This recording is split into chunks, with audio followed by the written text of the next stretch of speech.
اس دنیا میں زندگی گزارنے والے انسان جب کسی بڑے عہدے کو پہنچ جاتا ہے، جب کوئی بہت بڑے مرتبے کو پہنچ جاتا ہے دنیاوی اعتبار سے، آپ دیکھتے ہیں کہ دنیا کے لوگ اس کا تذکرہ کرتے ہیں، اخبار میں اس کا تذکرہ ہوتا ہے، ٹی وی میں اس کا تذکرہ ہوتا ہے، چائے خانوں میں اس کا تذکرہ ہوتا ہے، چاہ کر بھی نہ چاہ کر کے بھی لوگ اس کا تذکرہ کرتے ہیں۔ لیکن جب تک وہ اقتدار کی کرسی پر بیٹھا رہتا ہے دنیا کے لوگ اس کا ذکر کرتے ہیں، جب تک وہ حکومت پر قائم رہتا ہے دنیا کے لوگ اس کا ذکر کرتے ہوئے نظر آتے ہیں، لیکن جیسے ہی اس کا اقتدار ختم ہوتا ہے، جیسے ہی وہ کرسی سے نیچے اترتا ہے، دنیا اس کے نام کو بھول جاتی ہے، اس کا ذکر کرنا چھوڑ دیتی ہے۔ لیکن حضرات محترم ان اللہ والوں کو دیکھیں، حضرت سیدنا غوث پاک رضی اللہ تعالی عنہ کو آپ دیکھیں، ان کو وصال فرمائے ہوئے نہ جانے کتنا عرصہ گزر چکا ہے، نہ جانے کتنا زمانہ ہو چکا ہے کہ آپ اپنی قبر مبارک میں آرام فرما رہے ہیں، لیکن شروع سے لے کر کے آج تک دنیا کے سارے لوگ سرکار غوث پاک رضی اللہ تعالی عنہ کا تذکرہ خیر کرتے ہوئے نظر آ رہے ہیں۔ سبحان اللہ۔ یہ سرکار غوث پاک رضی اللہ تعالی عنہ ہیں جن کی یادیں آج بھی منائی جا رہی ہیں، اور انشاءاللہ العزیز قیامت کی صبح تک سرکار غوث اعظم کا نام لیا جاتا رہے گا، ان کے نام کا نعرہ ہمیشہ لگتا ہوا نظر آئے گا۔ حضرات محترم یہ وجہ کیا ہے کہ لوگ ان اللہ والوں کو بھول نہیں پاتے ہیں؟ کچھ لوگوں نے کوشش بھی کیا تھا، کچھ لوگ آج بھی کوشش میں لگے ہوئے ہیں کہ اللہ والوں کا نام نہ لیا جائے، اللہ والوں کی محبتوں کے نام پر یہ محفلیں منعقد نہ کی جائے۔ آج بھی لوگ کوشش کر رہے ہیں، اور اس سے پہلے بھی کوشش کی گئی تھی، ایڑی چوٹی کا زور لگا کر کے دنیا والوں نے، دنیا کے کچھ لوگوں نے سرکار غوث پاک رضی اللہ تعالیٰ عنہ کے مرتبے اور مقام کو گھٹانا چاہا تھا، لیکن حضرات محترم دنیا دیکھ رہی ہے، زمانہ کی آنکھیں دیکھ رہی ہے کہ لوگوں نے غوث اعظم کے مرتبے اور مقام کو جتنا گھٹانا چاہا ہے، اللہ تبارک و تعالیٰ نے ان کے مقام و مرتبے کو اتنا ہی بلند و بالا فرما دیا۔ سبحان اللہ، سبحان آخر اللہ۔ وجہ کیا ہے؟ عالم تصور میں میں نے سوال کیا تو اشارے کی آواز میں آواز آتی ہے کہ اے کلیم اشرف قادری، جس کو دنیا دار اٹھایا کرتا ہے وہ گھٹ جایا کرتا ہے، اور جس کو پروردگار بڑھا دیا کرتا ہے اس کے گھٹانے والے گھٹ جایا کرتے ہیں، لیکن وہ کبھی بھی گھٹتا ہوا نہیں۔ سبحان اللہ، سبحان اللہ۔ حضرات محترم اللہ والے اللہ کی بارگاہ کے محبوب اور مقبول بندے ہوا کرتے ہیں۔ اللہ تبارک و تعالیٰ کی عبادت و ریاضت میں وہ اپنے آپ کو اس قدر گم کر دیتے ہیں کہ اللہ تبارک و تعالیٰ پورے زمانے میں انہیں مشہور کر دیتا ہے،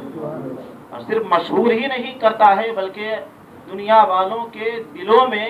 اللہ والوں کی محبت بھی پیدا فرما دی جاتی ہے۔ حضرات محترم یہ اللہ والوں کی شان ہے کہ اللہ والوں کی محبت ہمارے سینوں میں گامزن ہے، اور یہ اللہ تبارک و تعالیٰ کی جانب سے ہے۔ یہ اللہ والے کبھی بھی اپنے نفس کی خاطر نہ تو کھانا کھاتے ہیں نہ زندگی کا ایک لمحہ گزارتے ہیں، ہر وقت صرف اللہ اللہ کر کے اللہ کے لیے اپنی ذات کو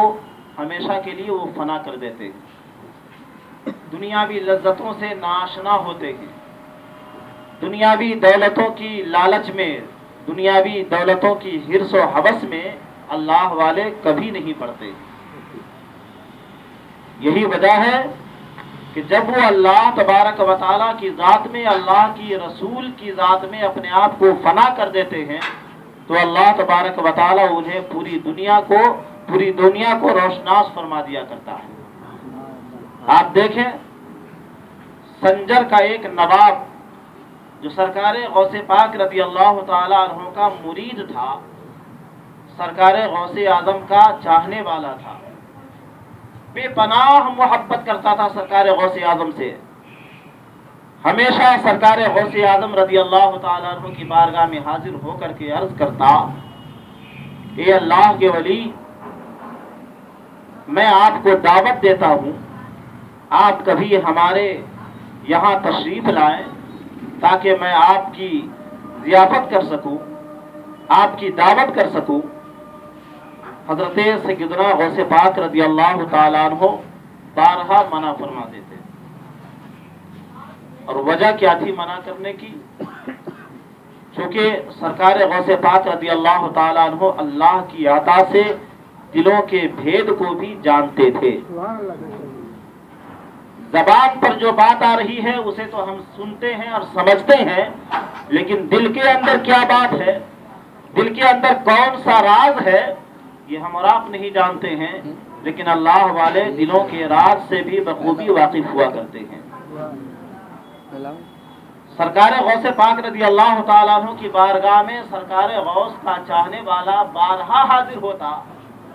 اور کہتا کہ آپ میری دعوت کو قبول فرما لے، ہمارے یہاں تشریف لائے، میں اس علاقے کا نواب ہوں، اس علاقے کا حاکم ہوں،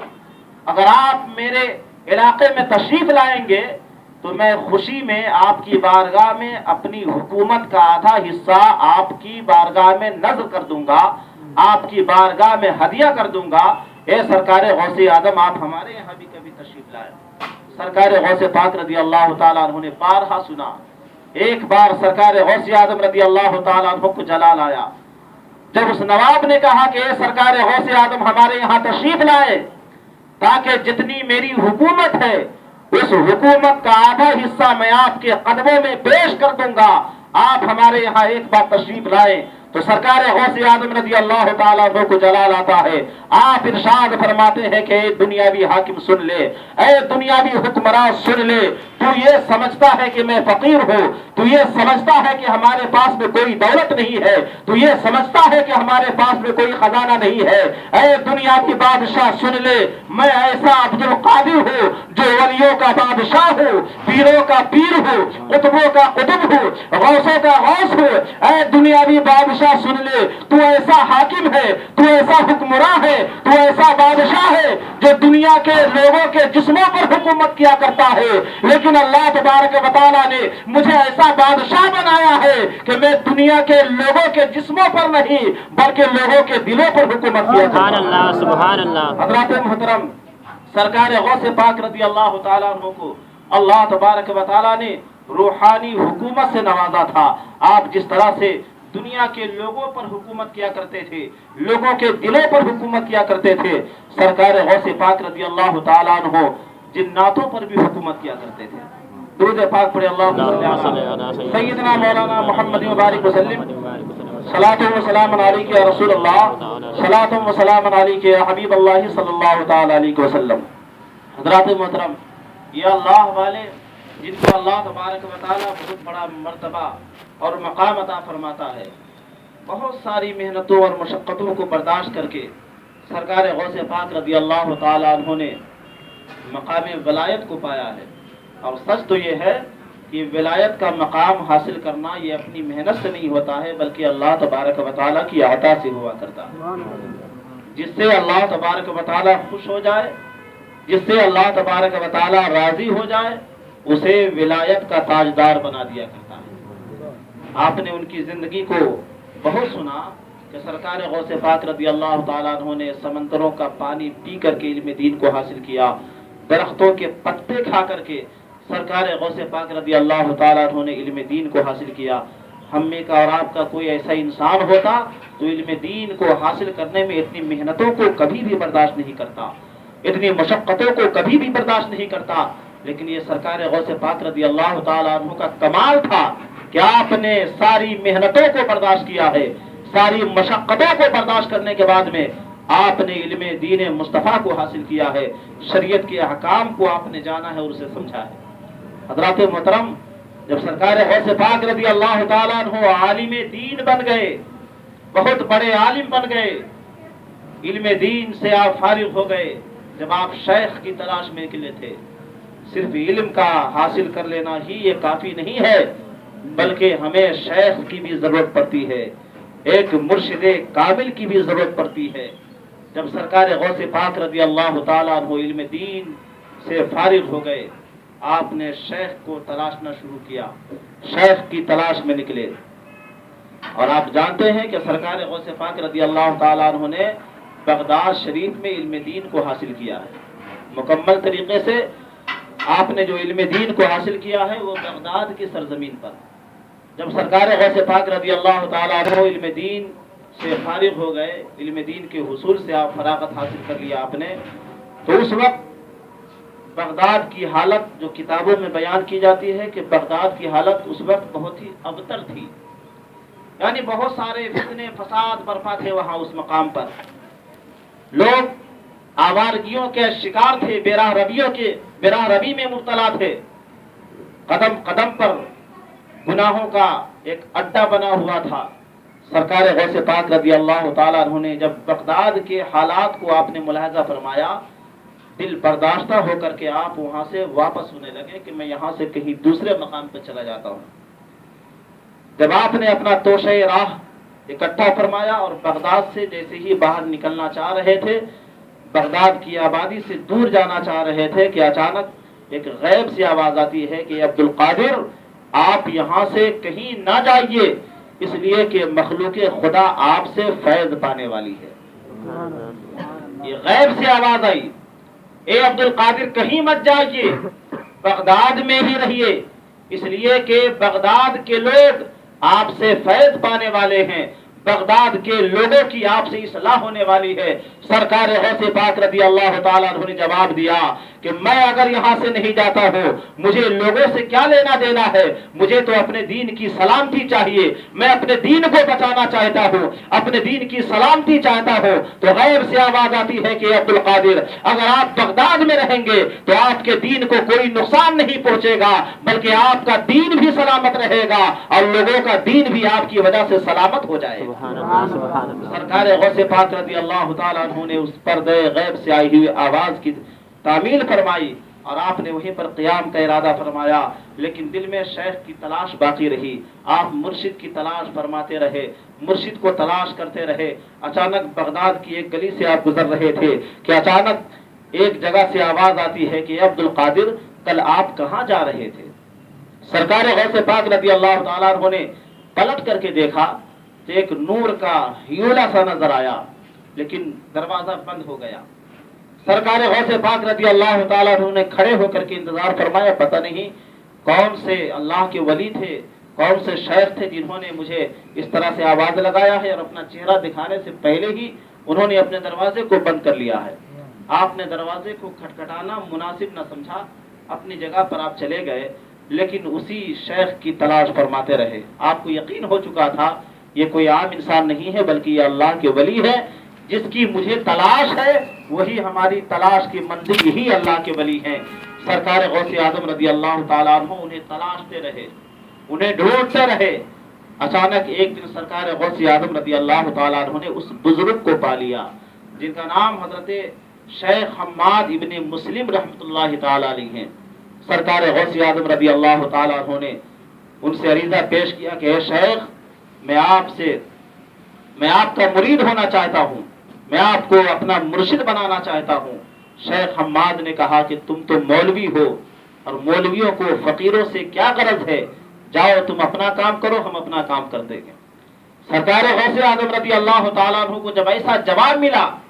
تو سرکار غوث اعظم رضی اللہ تعالیٰ عنہ نے پھر بھی حضرت شیخ حماد کے قدموں کو پکڑ لیا. حضور ہم آپ کے در سے اب کہیں جانے والے نہیں ہیں، ہم آپ ہی کو اپنا پیر مانتے ہیں، آپ ہی کو اپنا مرشد مانتے ہیں، کچھ بھی ہو جائے ہم آپ کی بارگاہ سے جانے والے نہیں ہیں، آپ مجھے اپنے غلاموں میں قبول فرما لیجئے. شیخ حماد نے بہت ہی محبت کے ساتھ اور بہت ہی عقیدت کے ساتھ سرکار غوث اعظم رضی اللہ تعالیٰ عنہ کو اپنی بارگاہ میں قبول فرما لیا. سرکار غوث پاک رضی اللہ تعالیٰ عنہ حضرت شیخ حماد کی بارگاہ میں ہمیشہ آتے رہے، آنا جانا لگا رہتا تھا. چند روز تو شیخ حماد حضرت غوث پاک رضی اللہ تعالیٰ عنہ کی آؤ بھگت فرماتے رہے، یعنی ان کا احترام فرماتے رہے، انہیں عقیدت و محبت کے ساتھ پکارتے رہے. لیکن جب چند دن گزر گئے تو شیخ حماد نے حضرت غوث پاک رضی اللہ تعالیٰ عنہ کو ڈانٹنا اور پھٹکارنا شروع کر دیا. جگہ جگہ پر آپ سخت لہجے میں آپ حضرت غوث پاک رضی اللہ تعالیٰ عنہ سے گفتگو فرماتے تھے. حضرات محترم وہاں پر اور بھی بہت سارے لوگ تھے جو شیخ حماد کی خدمت میں حاضر رہا کرتے تھے، شیخ حماد کی بارگاہ میں رہا کرتے تھے. وہاں پر موجود لوگوں نے بھی جب حضرت غوث پاک رضی اللہ تعالیٰ عنہ کا مذاق اڑانا شروع کر دیا، ایک دن شیخ حماد نے دیکھا کہ یہاں پر خانقاہ میں موجود لوگ بھی سرکار غوث اعظم رضی اللہ تعالیٰ عنہ کا مذاق اڑا رہے ہیں، تو ایک دن شیخ حماد رحمۃ اللہ تعالیٰ علیہ جلال میں آتے ہیں، اور جلال میں آنے کے بعد میں اپنے خانقاہ کے لوگوں سے ارشاد فرمایا ہے کہ اے لوگوں، میں اگر غوث اعظم کو ڈانٹتا ہوں، انہیں پھٹکارتا ہوں، اس کا مطلب یہ نہیں ہے کہ سرکار غوث اعظم ڈانٹ کے حقدار ہے، وہ پھٹکار کے حقدار ہے۔ اے لوگوں، ایسا نہیں ہے، بلکہ سرکار غوث اعظم کی ریاضت کا زمانہ ہے، میں ان کے نفس کی تربیت کے خاطر انہیں ڈانٹتا ہوا نظر آ رہا ہوں۔ اور اے لوگوں سنو، تم لوگ بھی غوث اعظم کو ڈانٹتے ہو، تمہیں غوث اعظم کے ڈانٹنے کا حق نہیں ہے، تجھے اختیار نہیں ہے کہ سرکار غوث اعظم کو برا بھلا کہو۔ اے لوگوں یاد رکھو، ایک زمانہ ایسا آنے والا ہے، ایک وقت ایسا آنے والا ہے کہ سرکار غوث اعظم پوری دنیا میں آفتاب بن کر کے چمکنے والے ہیں، اب تم لوگ وہاں پر ایک دیا کی طرح سے ٹمٹماتے ہوئے نظر آؤ گے۔ اللہ اکبر، یا رسول اللہ، زندہ باد۔ حضرات گرامی، تو اولیاء کرام کو بھی ان کے بزرگ حضرات، ان کے مرشد حضرات، ان کی نفس کی خاطر اگر کوئی کرخت لہجے میں گفتگو فرماتے ہیں، اس کا مطلب یہ نہیں کہ ہم یہ سمجھے کہ وہ اسی کے لائق ہے، نہیں،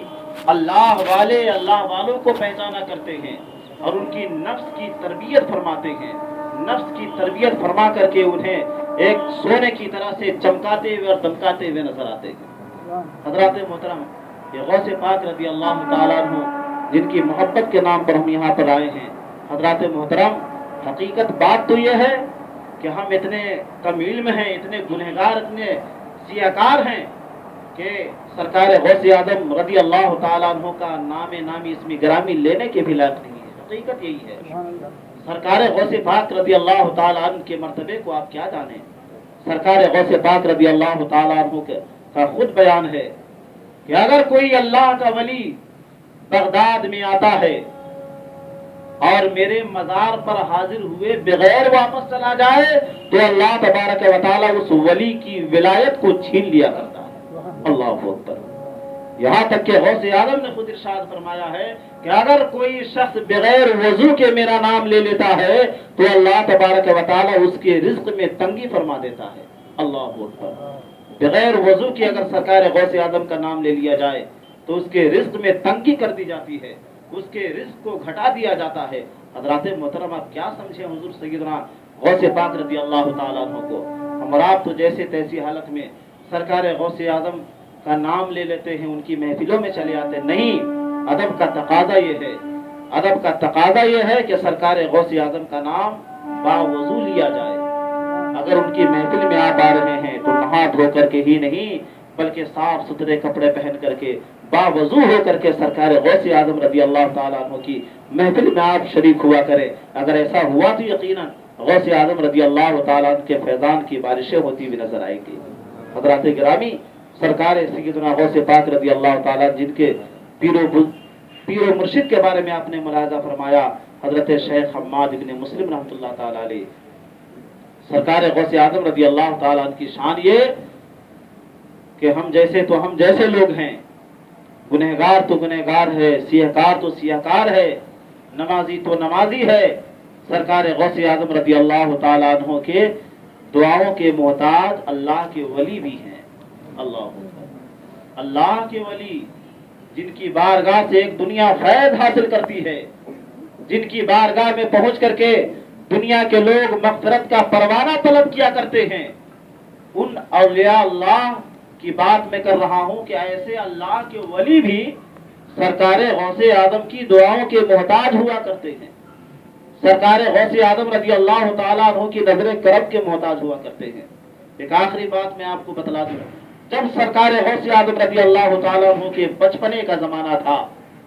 آپ حضرت شیخ حماد کی بارگاہ میں آپ فیض حاصل کر رہے تھے۔ اس زمانے کی بات ہے کہ سرکار غوث اعظم رضی اللہ تعالیٰ نے ایک بار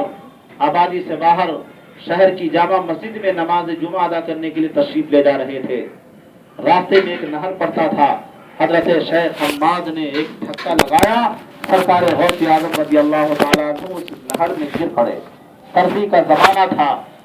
سردی کی وجہ سے حضرت سیدنا غوث پاک رضی اللہ تعالی عنہ کے جسم میں کپکپی طاری ہو گئی، ٹھنڈ کا احساس ہو رہا تھا۔ سرکار غوث اعظم رضی اللہ تعالی نہر سے باہر تشریف لائے، کپڑے کو سکھایا، پھر آپ شہر کی جامع مسجد میں جمعہ کی نماز ادا کرنے کے لیے تشریف لے گئے۔ موجود لوگوں نے پوچھا، اے حضرت شیخ حماد، حضرت غوث اعظم جو بچپنے کا زمانہ ہے، انہوں نے آپ سے کچھ بھی تو نہیں کہا، کوئی آپ کو تکلیف نہ پہنچائی گئی، پھر بھی آپ نے بغیر کسی بات کے حضرت غوث اعظم کو دھکا کیوں لگا دیا؟ اس سخت سردی میں آپ نے حضرت غوث اعظم کو نہر کے پانی میں دھکیل دیا۔ آپ کو پتا بھی ہے کہ سرکار غوث اعظم کو کتنی تکلیف ہوئی ہوگی۔ اللہ اکبر، جب لوگوں نے پوچھا تو حضرت شیخ حماد رحمۃ اللہ تعالی علیہ نے جواب دیا کہ لوگوں، میں نے حضرت غوث اعظم کو جو دھکا لگایا ہے کسی دشمنی کی بنیاد پر نہیں،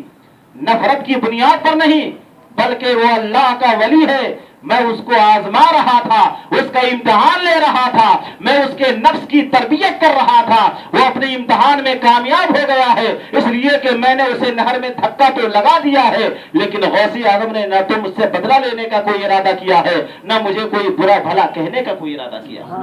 یہ اللہ کے ولیوں کی پہچان ہوا کرتی ہے کہ جب کوئی مخلوق اللہ کے ولی کو ستاتی ہے تو اللہ کا ولی اللہ کے مخلوق سے بدلہ نہیں لیا کرتا ہے، بلکہ اسے دعاؤں سے نواز دیا کرتا ہے۔ حضرات محترم، یہ واقعہ تو گزر گیا، لیکن جب حضرت غوث اعظم کی جوانی کا زمانہ آیا اور شیخ حماد رحمۃ اللہ تعالی علیہ کا انتقال ہو گیا، وہ اپنی قبر میں تشریف فرما تھے۔ حضرت غوث اعظم فاتحہ پڑھنے کے لیے حضرت شیخ حماد کے مزار پر تشریف لے گئے، اور آپ کے ساتھ چند مریدین، متوسلین اور معتقدین حضرات بھی تھے۔ حضرت غوث اعظم رضی اللہ تعالیٰ فاتحہ پڑھ رہے تھے، اچانک وہاں پر موجود لوگوں نے دیکھا کہ حضرت غوث اعظم رضی اللہ تعالیٰ کا چہرہ متغیر ہو گیا، اداسی سی چھا گئی، پریشانی اور بے قراری کے آثار چہرے پر ظاہر ہوئے۔ لوگ دیکھ کر کے حیران تھے کہ اچانک لوگوں نے دیکھا کہ سرکار غوث اعظم رضی اللہ تعالیٰ عنہ کا چہرہ پھر سے اپنی اصلی حالت پر آ گیا، یعنی خوشی کے آثار نمودار ہو گئے۔ جب وہاں سے فاتحہ پڑھ کر کے واپس ہوئے، لوگوں نے پوچھا کہ اے سیدنا غوث اعظم رضی اللہ تعالیٰ عنہ، آخر معاملہ کیا ہے؟ ہم لوگوں نے دیکھا کچھ دیر پہلے آپ کا چہرہ متغیر ہو گیا، پریشانی اور بے قراری کے آثار ظاہر ہو رہے تھے، بعد میں پھر وہ اصلی حالت پر آ گیا اور آپ کے اندر خوشی کے آثار ظاہر ہونے لگے تھے۔ اے غوث اعظم، آخر یہ فلسفہ کیا ہے، معاملہ کیا ہے؟ تو سرکار سیدنا غوث اعظم رضی اللہ تعالیٰ عنہ نے ارشاد فرمایا کہ اے لوگوں، جب میں شیخ حماد کی قبر پر فاتحہ پڑھ رہا تھا، میں نے سوچا کہ قبر کے اندرونی حالات کو جان لوں، میں دیکھ لوں کہ قبر کے اندر کیا کیا ہو رہا ہے، صاحب قبر کے ساتھ کیسا کیسا سلوک کیا جا رہا ہے۔ سرکار غوث اعظم فرماتے ہیں، جب میں نے کشف کیا، کشف کے ذریعے میں نے قبر کے اندرونی حالات کو میں نے دیکھا، میں نے کیا پایا کہ صاحب قبر کو اللہ تبارک و تعالی جنت کی نعمتوں سے نواز رہا ہے، جنت کی راحتوں سے نواز رہا ہے، جنت کی نعمتیں، جنت کی لذتیں، جنت کی راحتیں اس قبر میں اتاری جا رہی ہے، لیکن ان تمام نعمتوں کے باوجود میں نے دیکھا کہ حضرت شیخ حماد کا ایک ہاتھ سوکھا ہوا ہے، ان کا ایک ہاتھ خشک ہو چکا ہے۔ میں نے اللہ تبارک و تعالیٰ کی بارگاہ میں عریضہ پیش کیا کہ اے مولا، آخر معاملہ کیا ہے؟ تو اپنے بندوں پر اس قدر مہربانیاں فرما رہا ہے، اپنے بندے پر اس قدر کرم فرما رہا ہے، اس قدر رحم فرما رہا ہے، جنت کی ساری نعمتیں دی جا رہی ہے، جنت کی ساری لذتیں دی جا رہی ہے، اس کے باوجود بھی اس اللہ کے ولی کا ہاتھ سوکھا ہوا کیوں ہے، اس کا ہاتھ خشک کیوں ہو گیا ہے؟ تو اللہ تبارک و تعالیٰ نے ارشاد فرمایا کہ اے عبد القادر سنو سنو، اے عبد القادر سنو سنو، ایک دن تم شہر کی جامع مسجد میں نماز جمعہ کو ادا کرنے کے لیے جا رہے تھے، اسی وقت شیخ حماد نے تجھے جس ہاتھ سے دھکا لگا کر کے نہر میں گرا دیا تھا، میری ذات کو یہ گوارا نہ ہوا کہ میں اس ہاتھ کو ایسے ہی صحیح سلامت چھوڑ دوں، چونکہ اس ہاتھ نے تجھے دھکا لگایا تھا، اس لیے میں نے اس ہاتھ کو ہمیشہ کے لیے سوکھا کر دیا ہے، اسے ہمیشہ کے لیے خشک کر دیا ہے۔ حضرت غوث اعظم ارشاد فرماتے ہیں، جب مجھ پر یہ حالات منکشف ہوئے تو میں نے اللہ تبارک و تعالیٰ کی بارگاہ میں عریضہ پیش کیا کہ اے مولا، اگر عبد القادر کی وجہ سے جس کے ہاتھ کو خشک کر دیا گیا ہے، آج وہی عبد القادر تیری بارگاہ میں دعا کرتا ہے کہ مولا اس ہاتھ کو صحیح سلامت فرما دے۔ حضرت غوث اعظم ارشاد فرماتے ہیں جب میں یہ دعا کر رہا تھا تو دنیا کے قبرستان میں جہاں جہاں اللہ کے ولی لیٹے ہوئے تھے، سارے ولیوں نے میری دعا پر آمین کہا تھا۔ اللہ نے میری دعا کو قبول فرما لیا ہے اور صاحب قبر کے ہاتھ کو صحیح سلامت فرما دیا۔ اللہ اکبر، یا رسول اللہ۔ حضرات گرامی، اللہ کے ولی بھی سرکار غوث اعظم کی نظر کرم کے محتاج ہیں، ان کی دعاؤں کے محتاج ہیں۔ ہم غریب،